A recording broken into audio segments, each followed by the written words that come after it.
হ্যাঁ গো, তোমার কি একটু লজ্জা করে না? আমি আর তোমার সংসার এসে এত অভাবে দিন কাটাতে পারছি না গো। তুমি আমাকে বাপের বাড়িতে রেখে এসো, না হলে কিন্তু আমি একাই চলে যাব। আমি আর পারছি না এরকম থাকতে, বুঝলে তো? না গো রানু, তুমি এরকমটা বলো না। তুমি ছাড়া আর কে আছে আমার বলো? তুমি যদি তোমার বাপের বাড়ি চলে যাও তাহলে আমার কি হবে? একটি বার ভেবে দেখেছো? এরকম অলক্ষণে কথা মুখে এনো না। কেন বলবো না? বলি কি আর সাধে? তুমি বলো, বিয়ের পরে তুমি আমাকে কি দিয়েছো? না সোনা দিয়েছো, না দানা দিয়েছো। দুমুঠো ভালো মন্দ খেতেও দিতে পারো না, না ভালো পোশাক আশাক দিতে পারো। এভাবে আর কদিন চলবে বলো তো? আর তাই আমি সিদ্ধান্ত নিয়েছি, আমি এবার বাপের বাড়ি চলে যাব। এই অভাবের সংসারে তুমিই থাকো, আমি আর নেই। আমি জানি রানু, তুমি আমাকে ছেড়ে যেতে পারবে না। তুমি এখন রাগের মাথায় এসব কথা বলছো। যাও, তবে তুমি যদি আমাকে একা রেখে যেতে পারো তবে যাও। হ্যাঁ, তাই যাব। আমি আর তোমার মায়া করছি না, নিজে বাঁচলে তারপরে অন্য কিছু। তুমি এসো না, আমি কিন্তু সত্যি চলে যাব। হ্যাঁ রানু, আমি জানি তুমি আমাকে ছেড়ে কোথাও যেতে পারবে না। তোমার যত কষ্ট হোক, তুমি আমাকে রেখে বাপের বাড়ি যেতে পারবেই না। হ্যাঁ, হয়েছে হয়েছে, বসে বসে আর এইভাবে আসতে হবে না। বাড়িতে বসে না থেকে এদিক ওদিক দেখো গিয়ে, কোথাও কোনো জায়গায় কাজ পাও কিনা। আমার কত স্বপ্ন ছিল, গা ভর্তি গহনা থাকবে, দামি শাড়ি পরবো, সব সময় ভালো মন্দ খেতে পারবো। কিন্তু আমার তো পোড়া কপাল। আমার কপালে কি আর এগুলো আছে? পাশের বাড়ির মহিমের বউকে দেখেছো? সব সময় নতুন নতুন শাড়ি পরে, সোনার গয়না পরে, আর আমি? কেন রানু, তোমার কি মহিমের বউকে দেখে হিংসে হয়? হিংসে করো না গো বউ, হিংসে করা ভালো নয়। তোমার এই হিংসেই দেখো জীবনে একদিন কাল হয়ে দাঁড়াবে। থাক, হয়েছে। তোমার আর বেশি জ্ঞান দেওয়া লাগবে না। এখন তুমি কোনো জায়গায় যাও তো একটু কাজের খোঁজে। তোমাকে দেখলে আমার রাগ মাথায় উঠে যাচ্ছে, আমার সামনে থেকে দূর হয়ে যাও। রানুর কথা শুনে খগেন মন খারাপ করে কাজের খোঁজে বেরিয়ে পড়ে। এদিকে ওদিকে খুঁজে কলার বাগান পরিষ্কার করার কাজ পায় সে। আগে মোড়ল মশাই, একটা কাজের সন্ধানে বেরিয়েছিলাম, কিন্তু কোথাও তো আর কোনো কাজ পাচ্ছি না। কিভাবে যে সংসারটা চালাবো চিন্তায় আর কিছুই ভালো লাগে না মোড়ল মশাই। ও এই কথা! আমি একটা মনে মনে লোক খুঁজছিলাম। আমার কলার বাগানটা পরিষ্কার করার দরকার। তুই কি করবি? তুই যদি করিস আমি তোকে কটা টাকা ধরিয়ে দিলাম না হয়। হ্যাঁ হ্যাঁ মোড়ল মশাই, কেন করব না। চলুন চলুন, আপনার কলার বাগানে আমাকে কাজটা বুঝিয়ে দেন। শোন খগেন, কলা গাছের যত মরা পাতা আছে সেগুলো পরিষ্কার করবি, আগাছাগুলো পরিষ্কার করবি। এক কথায় কলা বাগানটা যেন পয় পরিষ্কার থাকে। আর হ্যাঁ শোন, কলা গাছের যে ছোট ছোট চারাগুলো আছে ওগুলো কেটে ফেলিস, তাহলে বড় কলা গাছগুলো ভালো ফলন হবে। আগে মোড়ল মশাই, যেমনটি বলছেন তেমনটি হইব। হ্যাঁ, তবে শুরু কর, হাত চালিয়ে করিস। আমি তবে তাহলে এখন আসি, বাজারে আমার একটু কাজ আছে। বাড়ি ফেরার পথে আমি আরেকবার আসবো ক্ষণ। এরপর মোড়ল মশাই খগেনকে তার কাজ বুঝিয়ে দিয়ে সেখান থেকে চলে যায়। যাক, বিধাতা তাহলে আজকের চাল ডালের ব্যবস্থা করে দিল। বিধাতা চাইলে সবই পারে।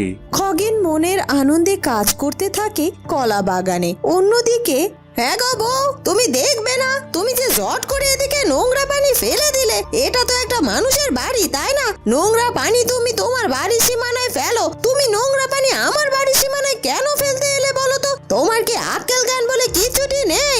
ভাবি, আমার ভুল হয়ে গেছে, আমি বুঝতে পারিনি গো। নোংরা পানি তোমার বাড়িতে চলে যাবে, তুমি ভুল ভেবো না আমাকে। আমি এদিকটা ফেলতে গিয়ে তোমার বাড়ির ওদিকে চলে গেছে গো, আমায় ক্ষমা করে দাও। হ্যাঁ হ্যাঁ, আমি বুঝি না নাকি? তুমি ইচ্ছে করে আমার বাড়িতে পানি ফেলেছো, ইচ্ছে করে নোংরা পানি ফেলেছো আমার বাড়িতে। এখন আবার বলছো তুমি ভুল বুঝো না। হ্যাঁ গো বউ, তোমার এত অহংকার কিসের? ও বুঝেছি বুঝেছি, তোমার স্বামী বেশি বেশি টাকা আয় করে দেখে তোমার এত দামাক। তুমি দামি দামি শাড়ি পরো, গয়না গাটি পরো, তাই তোমার এত অহংকার। তুমি কি মনে করেছো আমার কি ভালো শাড়ি গয়না নেই নাকি? আমারও সবই আছে, কিন্তু আমি ইচ্ছে করে পরি না। তোমার মতো এত অহংকার আমার নেই, বুঝলে তো? আমি তোমার মতো দেমাক দেখাই না। ভালো হয়ে যাও, এখনো সময় আছে, বুঝলে? হ্যাঁ ভাবি, আমি বুঝতে পেরেছি সবকিছু ঠিক আছে, কিন্তু আমি ইচ্ছে করে করিনি গো। আমিও অহংকার দেখায় না। আমি তো তোমাকে বলছি যে তোমার বাড়িতে আমি নোংরা পানি ফেলতে চাইনি, ভুলবশত চলে গেছে। তারপরও তুমি এরকমটা করছো। তোমার সাথে আর আমার কথা বলার রুচি নেই। আমি আমার কাজে যাই বরং। হ্যাঁ হ্যাঁ, কথা বলার রুচি হবে কেন? আমার স্বামী তো আর তোমার স্বামীর মতো বেশি আয় রোজগার করে না। যাও যাও যাও, তোমার সাথে আমার কথা বলতে বয়ে গেছে। আজকে উনি বাড়ি ফিরুক, এর একটা বিহিত আমাকে করতেই হবে। এভাবে রানু একা একা ঝগড়া করতেই থাকে। মাহিমের বউ আর মুখ না লাগিয়ে তার নিজের কাজ করতে থাকে। ওদিকে খগেন তার কাজ করতে করতে হঠাৎ দেখে, হে বিধাতা, এটি তো একটি বেগুন গাছের সারা মনে হচ্ছে। থাক, সারাটিকে আর কাটবো না। আমি বরং সারাটিকে মাটি সহকারে উঠিয়ে রাখি। মোড়ল মশাই আসলে মোড়ল মশাইয়ের কাছ থেকে বলে এই সারাটিকে বাড়িতে নিয়ে যাব। কিরে খগেন, তোর কাজ কত দূর হলো? ঠিক মতো কলা বাগানটা পরিষ্কার করেছিস তো, নাকি কাজে ফাঁকি দিচ্ছিস? না না মোড়ল মশাই, আপনি এসব কি বলছেন? দেখেন, আপনার কলা বাগান আমি পরিষ্কার করে দিয়েছি, আর অল্প একটু বাকি আছে। মোড়ল মশাই, একটা কথা বলবো? হ্যাঁ বল বল, কি কথা আছে তোর? আসলে মোড়ল মশাই, কলার বাগান পরিষ্কার করতে করতে আমি একটি বেগুনের সারা গাছ পেয়েছি। সারা গাছটি আমি তুলে রেখেছি, কেটে ফেলিনি। বাড়ি নিয়ে গিয়ে ভাবছি লাগাবো, যদি আপনি সারা গাছটি নিয়ে যেতে দেন। এই কথা? হ্যাঁ হ্যাঁ, তুই নিয়ে যা। আমি এই সারা গাছ দিয়ে কি করব? তুই নিয়ে যা। আর হ্যাঁ, এই নে তোর কাজের টাকা। বাকি কাজগুলো সেরে চলে যাস বাড়িতে। ঠিক আছে মোড়ল মশাই। ও আর হ্যাঁ শোন, কালকে সকাল সকাল আবার বাড়িতে চলে আসবি। বাড়ির আশপাশে অনেক ঘাস পাতা হয়েছে, ওগুলো ভাবছি পরিষ্কার করে নেবো তোকে দিয়ে। চলে আসিস কিন্তু তাড়াতাড়ি।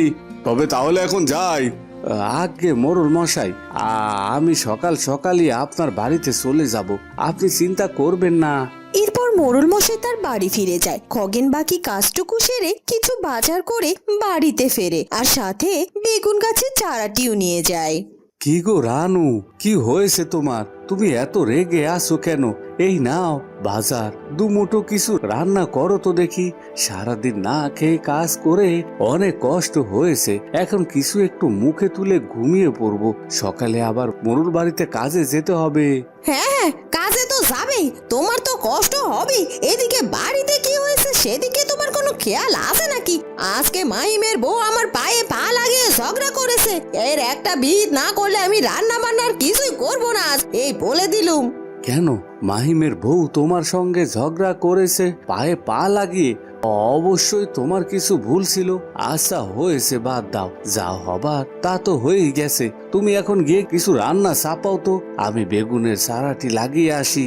হ্যাঁ, সব ভুল তো আমারই, আমি তো ভুল করি। আর কি কেউ ভুল করতে পারে না? এখন সব দোষ আমার। আরে বেগুনের সারাটা তুমি কোথায় পেয়েছো? এটি আবার এখন লাগাতে যাবে? ঢং দেখলে আর বাঁচি না। দূরও, যা ভালো লাগে তাই করো।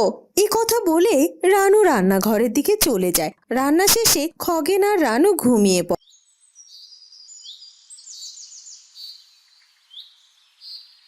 পরদিন সকালে খগেন খাবার দাবার খেয়ে মোড়ল বাড়িতে চলে যায় কাজ করতে। কিরে খগেন, তোর আসার এই সময় হলো, ভালো করেছিস এসেছিস। কাজে লেগে পড়। দেখিস বাড়ির আশপাশ ভালো করে পরিষ্কার করিস। এখন আবার বৃষ্টি কাটার সময় আসছে, সাপ পোকার সময়, সাবধানে কাজ করিস। আগে মোড়ল মশাই, ঠিক আছে, তবে আমি কাজে লেগে যাই। খগেন সারাদিন হাড় ভাঙা খাটুনি খেটে মোড়ল বাড়ির ঘাস পরিষ্কার করে। বেলা শেষে সে বাড়িতে ফেরে। এই তোমার বাড়ি ফেরার সময় হলো? এত দেরি করে বাড়ি ফিরলে কেন? দেখি কই টাকা দাও। আজকে ক টাকা রোজগার করেছো দাও দেখি। টাকাগুলো গুছিয়ে আমি গহনা বানাবো, দাও বলছি। আহ রানু, তুমি কি শুরু করলে? বাড়ি ফিরতে না ফিরতে তুমি টাকা চাচ্ছ। কত কষ্টের টাকা এটা জানো তুমি? সারাদিন না খেয়ে মাথার ঘাম পায়ে ফেলে এই টাকাগুলো রোজগার করে আনলাম, আর তুমি বলছো গহনা বানাবা। তবে এই নাও টাকা। তুমি তো আমার কষ্টটা কখনোই বুঝতে পারো না। আমি এখন বেগুন গাছটার যত্ন করে আসি, দেখি বেগুন গাছের কি অবস্থা।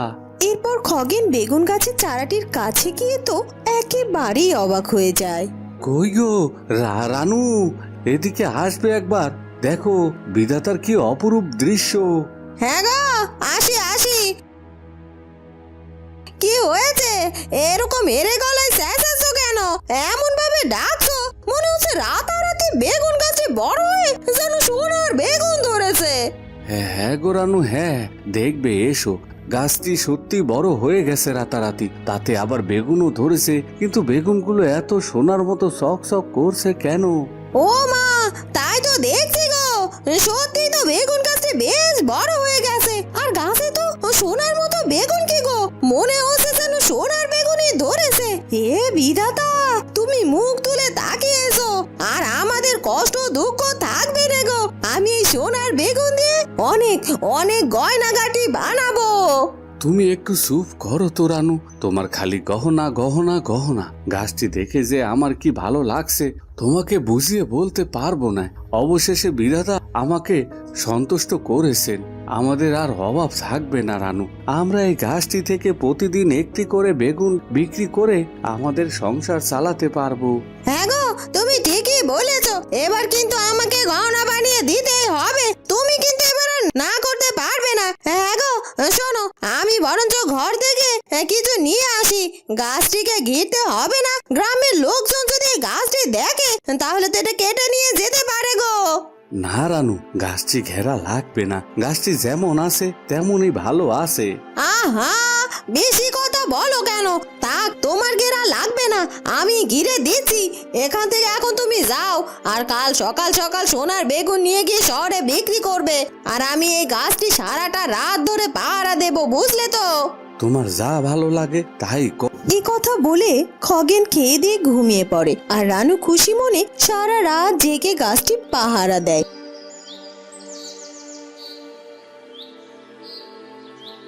সকাল হতেই, ওগো শুনছো শুনছো, নাও এবার উঠে পড়ো, সকাল হয়ে গেছে, তুমি তাড়াতাড়ি রওনা দাও শহরের দিকে।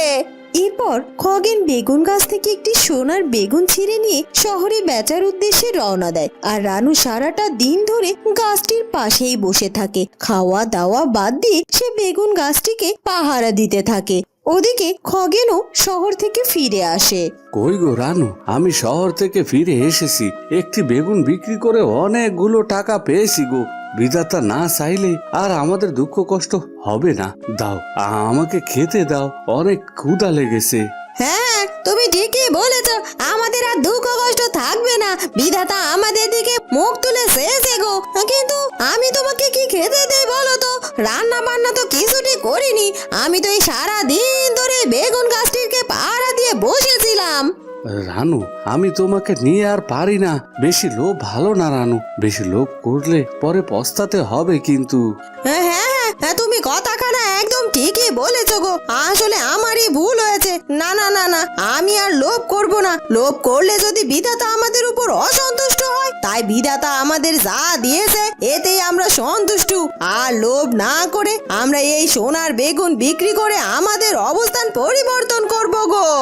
এরপর কেটে যায় বেশ কিছুদিন। খগেন আর খগেনের বউ রানু সেই বেগুন গাছটি সোনার বেগুন বিক্রি করে তাদের অভাব দূর করে, এমনকি তাদের সংসারে আর্থিক সচ্ছলতাও আসে। এরপর খগেন শখ করে তার স্ত্রীর জন্য শাড়ি এবং সোনার গহনা কিনে দেয়। তার স্ত্রী অনেক খুশি হয়। এভাবে সুখে শান্তিতে খগেন ও রানুর দিন কাটতে থাকে। বন্ধুরা, কেমন লাগলো আমাদের আজকের গল্পটি? যদি ভালো লাগে তাহলে অবশ্যই আমাদের চ্যানেলটিকে সাবস্ক্রাইব করে দিও। দেখা হবে নতুন কোনো গল্প নিয়ে। ধন্যবাদ।